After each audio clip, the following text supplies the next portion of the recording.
The people are saying that their loved ones were killed in hospitals with the COVID protocol, and that should never have happened, obviously.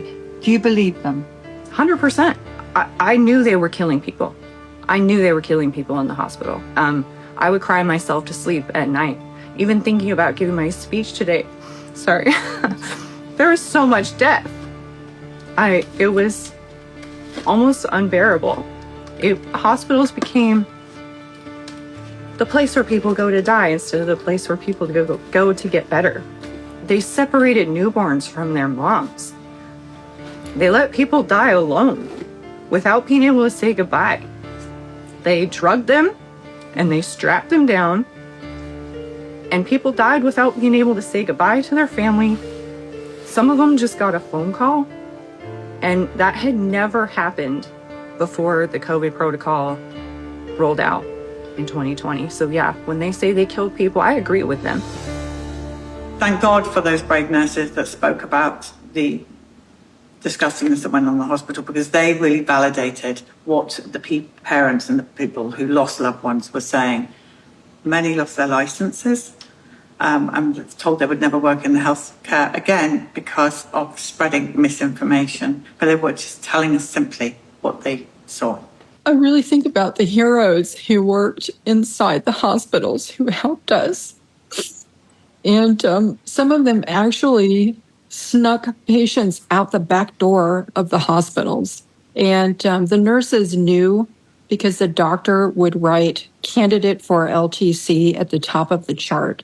And they knew that that patient was going to be there until a COVID test came back positive.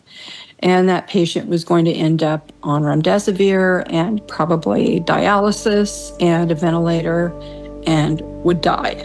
Medical professionals' hands were tied.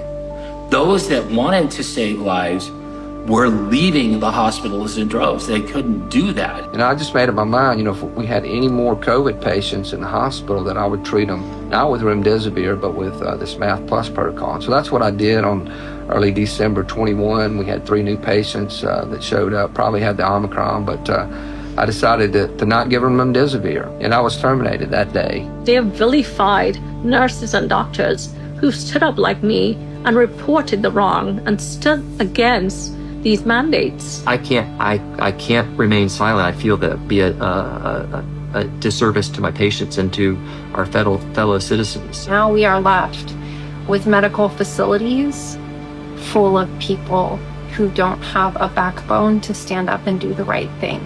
I am very concerned for the future of medicine in this country, because we have criminalized and disciplined all of the practitioners who were actually there to protect our patients and families.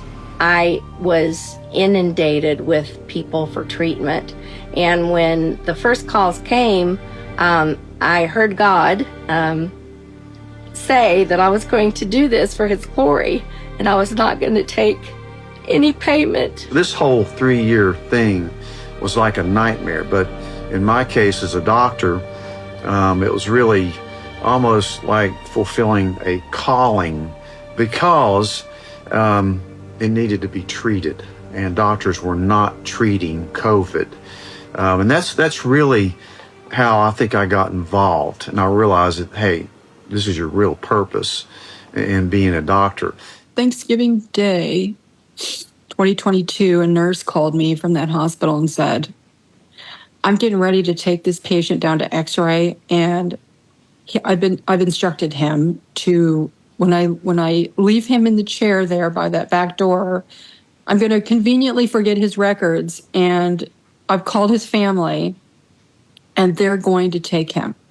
He's going to go out the back door, and he's going to get in the car, and he's going to leave. And we are not going to know where this guy went because he needs to live. And his family picked him up, and they immediately took him home. And we had a doctor working in the area who treated him at home, and he survived. And that's the kind of heroes they were.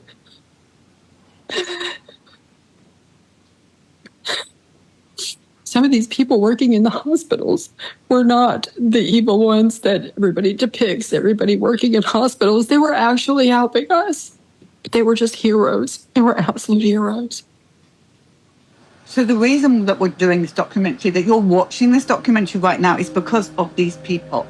Every single person inside this bus, every single picture that we have here is dead.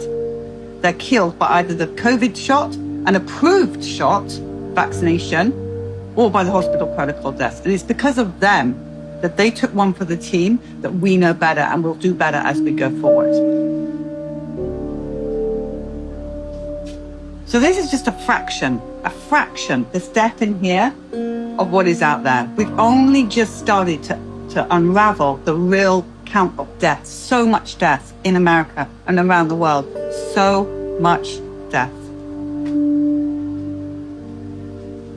And the motivation for myself and the crew on this bus as we traveled around was these faces looking out of us. So in their name, in their honor, we will continue. Children's Health Defense will continue, and we will not stop until there's justice and this never, ever happens again.